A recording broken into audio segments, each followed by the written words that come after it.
Lake Powell, the nation's second-largest reservoir, has plunged to just 29% of its storage capacity, standing at 152 feet below full pool, a stark symbol of the worsening drought in the American Southwest. The drop is the result of years of below-average snowpack, scorching summers and long-term declines in the Colorado River, which feeds both Lake Powell and its downstream counterpart, Lake Mead.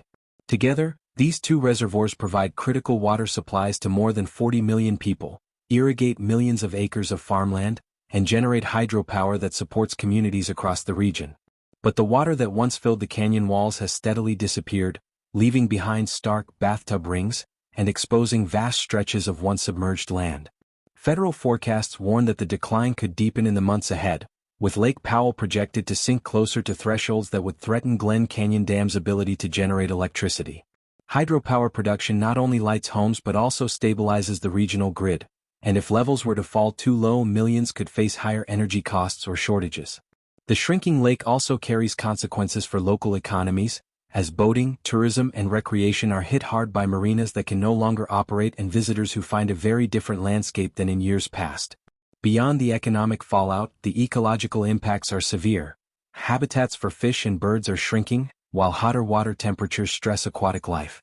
Scientists link much of the decline to the ongoing megadrought that has gripped the Southwest since 2000, the driest period in at least 1,200 years, compounded by the effects of climate change that reduce runoff even in years with decent snowfall.